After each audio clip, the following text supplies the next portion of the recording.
Where's my picture? There.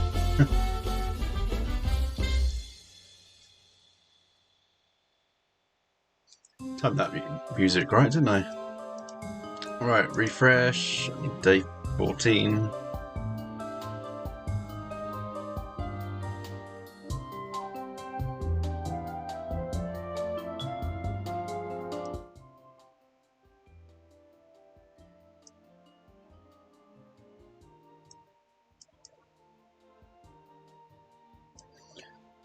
How's the audio if I turn the music down a bit?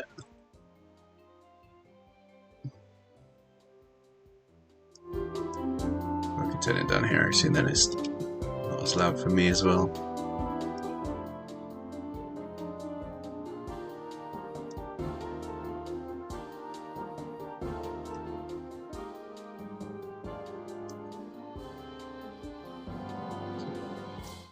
Still proper loud.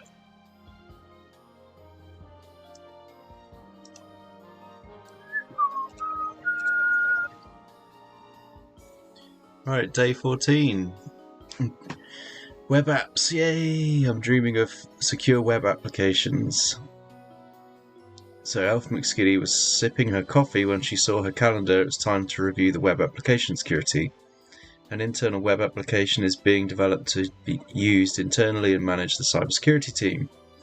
She calls Elf Exploit McRed and asks him to check the in-development web application for common vulnerabilities. Elf Exploit McRed discovers that the local web application suffers from an insecure direct object reference, an IDOR vulnerability. We're going to learn about web applications, the Open Web Application Security Project, and the top 10, and we're going to learn about IDORs. So, web application. A web application is a piece of software that we can use via a web browser. Unlike computer programs and smartphone applications, a web application does not require any installation on the user system to make use of it. To use a web application, we only need a web browser such as Firefox, Microsoft Edge, Google Chrome, or Safari. There's many advantages for the user because they only need the browser. A user can access the web application from a Microsoft Windows system, a Mac computer, or a Linux system. If the user can use a modern web browser, they can use the web application. They will be able to see the same interface and enjoy a similar experience with all the different systems. They can even access the same web application from a web browser on their smartphones, and their experience would only be affected by the screen size that it can hold.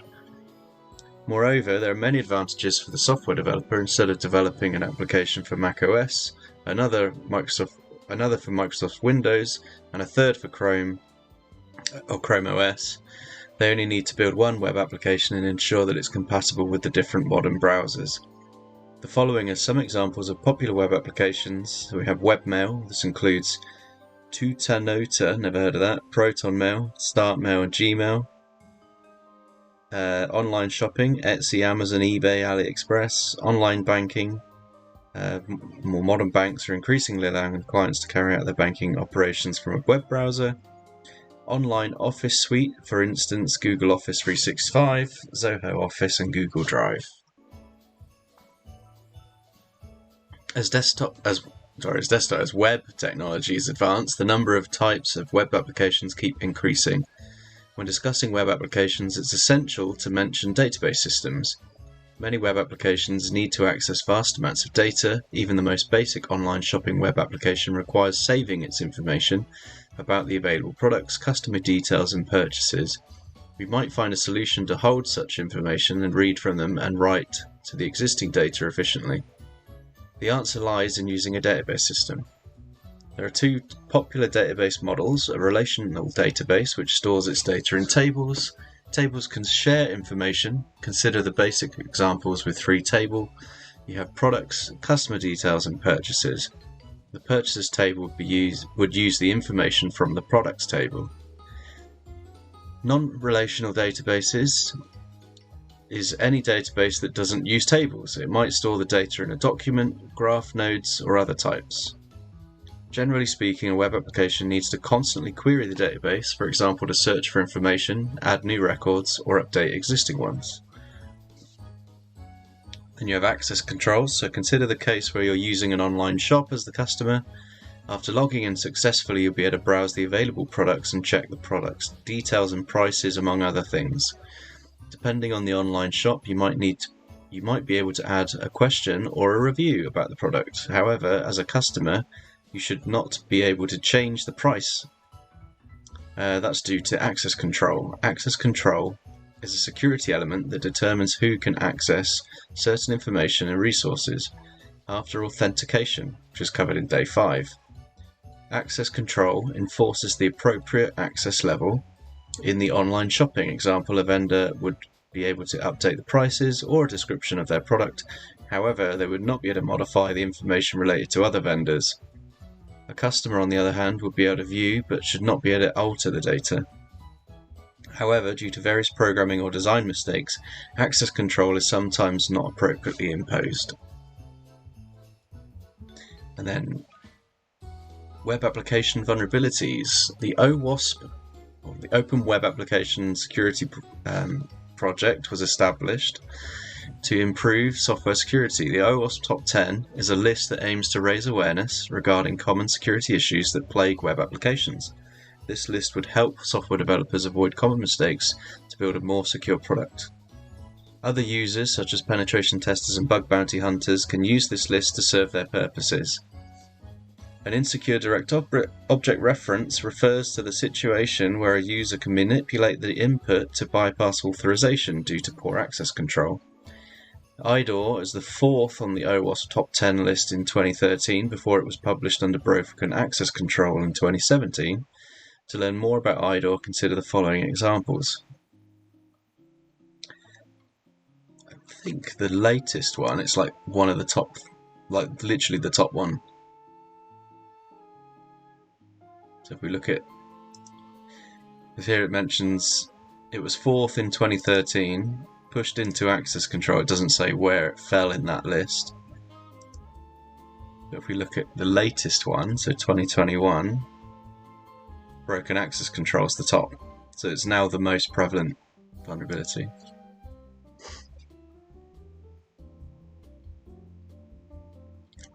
So let's say that the user of ID 132 is directed to the following URL after logging into the system.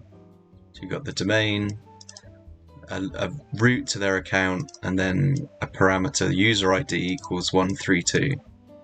However, they soon discover that they can browse to other users' profiles by changing the value in user ID from 132 to other values, expected to match other existing users.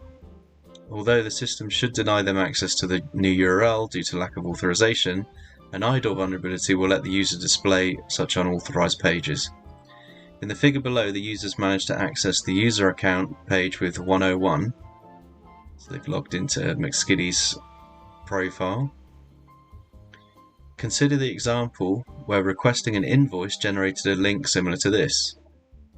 So we've got an invoices route, parameter download 115. To test this for vulnerabilities, you would replace 115 with another number, and as shown in the image below, it's vulnerable if it lets them access other invoices. The impact of an IDOR vulnerability might let you reset the password of another user. For example, after logging in, the malicious user might start with the URL to change their password and replace their username with that of another user. For example, the attacker could replace their username Yeti in the URL santasgift.shop, account root, and then parameter change password equals Yeti. If they change Yeti with another valid username and attempt to change their password as shown in the figure below, the impact of an IDOR vulnerability can be high. So the image below is changing it into Chantal. Exploiting an IDOR vulnerability, you have to start the attack box in the attached VM. Let's do that now.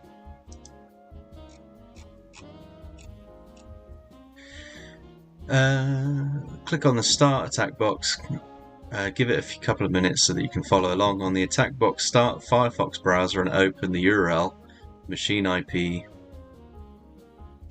McSkidy has provided you with the following credentials to test the web application. So I'm on the VPN already, that's good. So just got to give it 30 seconds and then I can get my IP.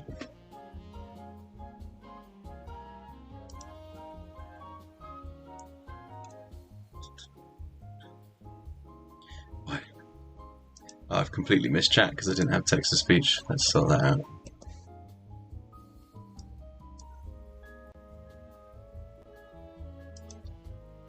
Connected to channel sec. What did I miss? Why do we always have to wait 5 minutes for the start of the stream? I know, I'm sorry. It does give people time to join, so it's generally good. Black image. Hello, Santa. We're enjoying the silent treatment. Audio is okay, James. Did the blue team days take a long time to complete? I noticed you already did those and you're behind. Yeah, no, they didn't. They took me 2 days, I think. I could have done them in 1 day. But I just didn't want to. I started the first 2 of those 5 quite late in the day. So I did the remaining 3 the next day. Music is almost completely stopped.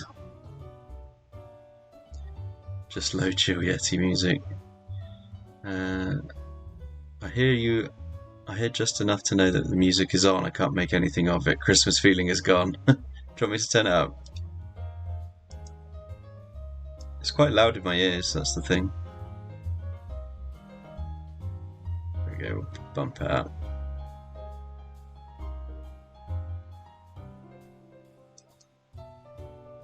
I think what OBS is telling me is completely different to what it actually is.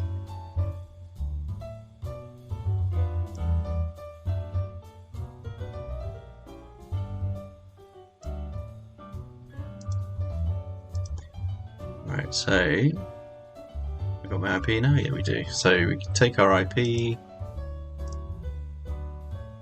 IGF music says. Nah, it's plenty loud. Herder of Cat says. Don't worry about your ears. You'll lose your hearing with age anyways. But as long as you guys can hear me, that's good.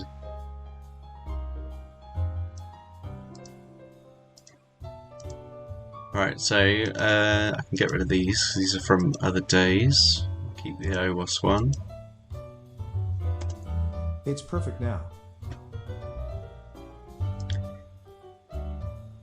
Got no thing? No? Okay. Is this an attack box one? Start attack box.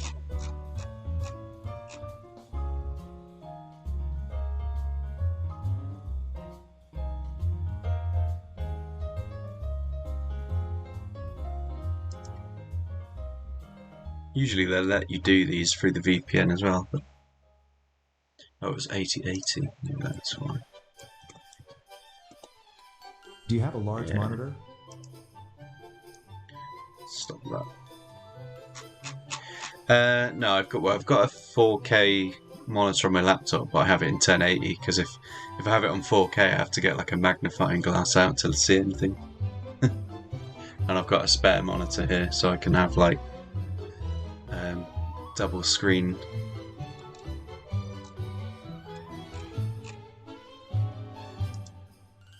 So we've got a sign in, which we've got credentials for, so let's log in. I have a tough time doing these in split screen with a 21.5-inch monitor.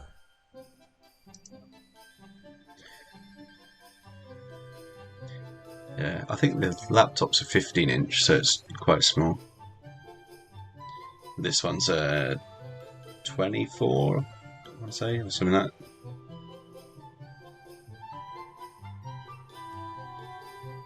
Oh boy. So we can log in as Elf McSkidy. After doing some tests, Elf Exploit McRed was able to find multiple IDORs. After logging in, the user can access profile pages. The files can be accessed by guessing their sequential number. So, first question we've got is, what is the office number of Elf Pivot McRed? So, we need to find that first, so let's just try... let's try changing this to like 1. Maybe it's... Let's go one down. So we cannot get user 100. 102. Okay, so we've got Elf Log McBlue.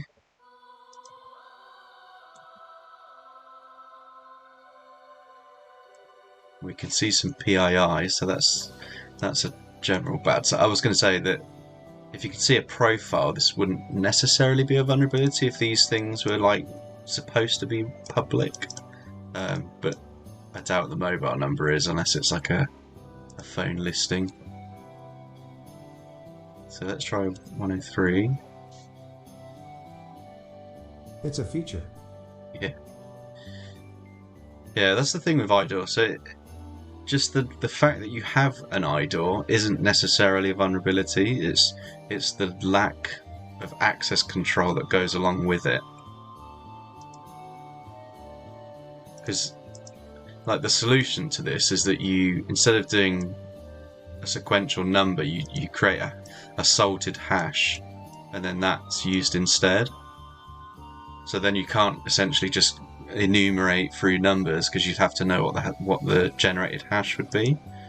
But essentially, if say just you could guess that hash, then what's being shown, this is the vulnerability. Like, this is the true vulnerability, is being able to see things that you shouldn't see, or if it logs you in as that person, being able to do things as that person.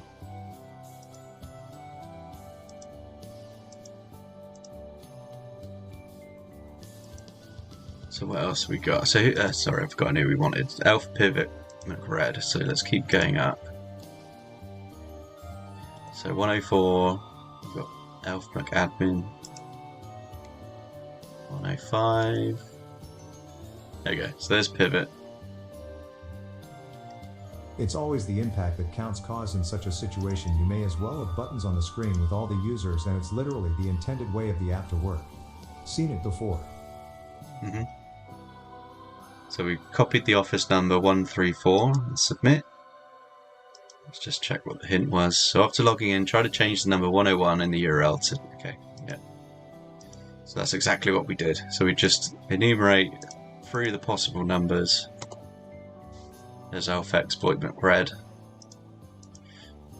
We can keep... Oh, that's the same one. Let's do 107 just to see how deep this rabbit hole goes. Then we run out at 108.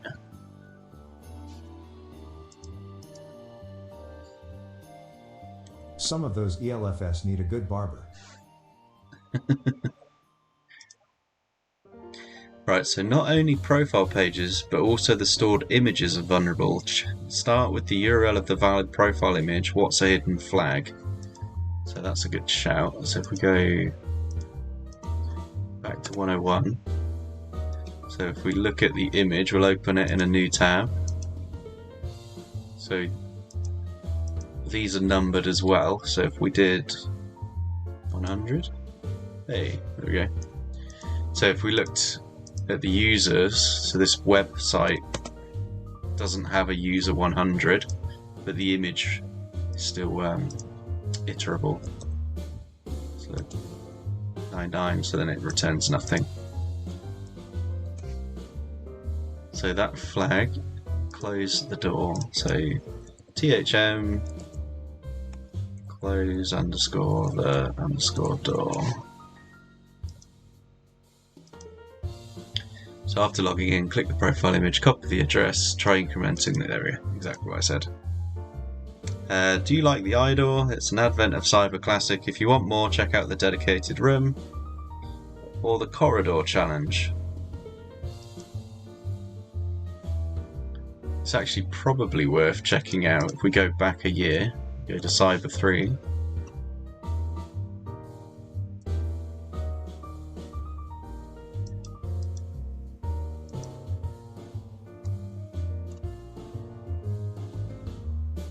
So I think the very first day of Cyber 3 had an IDOR challenge in it.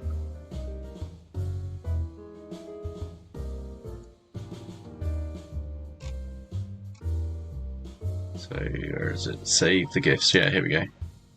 So if you see here, this was a split screen one.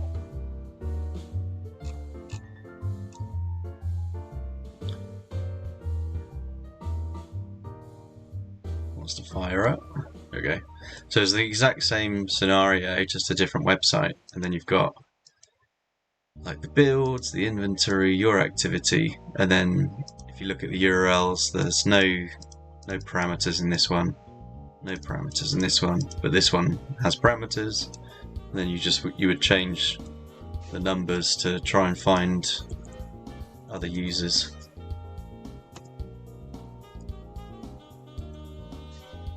The Santa,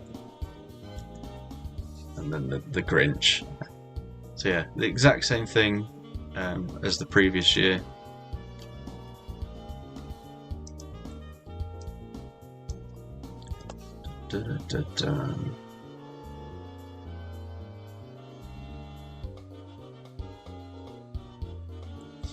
And then what I show you is now OWASP cheat sheet series.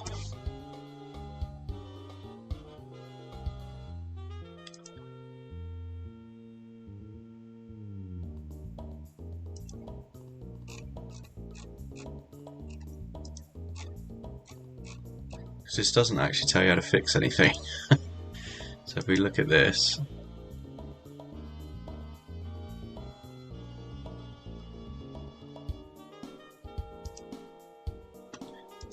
here's the link if you want to follow along. So if you go to the actual website, oh, there it is, cheat sheet series. Sec says web link. So the cheat sheets are available on the main website at cheatsheetseries.owasp.org, and there's a shitload of cheat sheets, and one of them is for IDOR.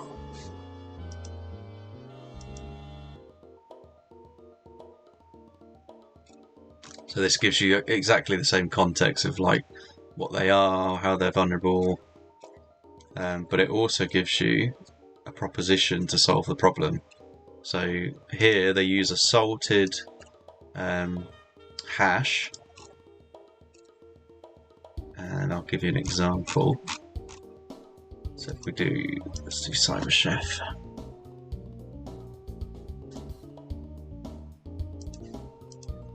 Copy that in chat as well. There we go. Web link. So say what we had earlier, so that 101.jpg, let's leave the JPEG off. So just 101's the reference to the number, like the private key, well, not the private, the primary key in a database table that says like this is your user ID. If we do something like a HMAC,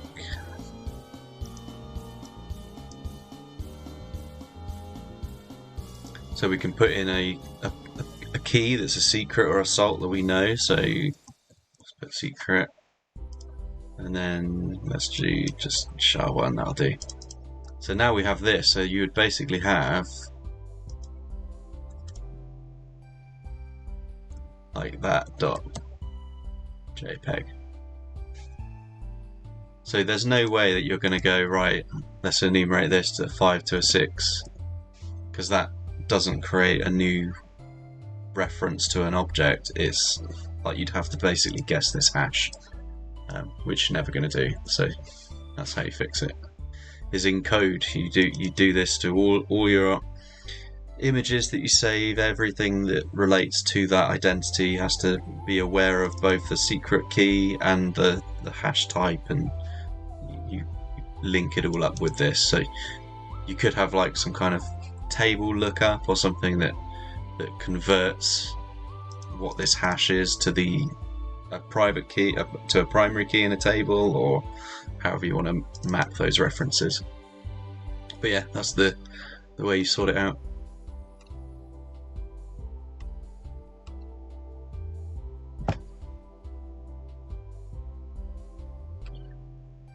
Right, so that's that done. That's quite a short one. We're usually like hour-long fixes for the blockchain one. So I'm going to actually terminate the box and have a crack at another one.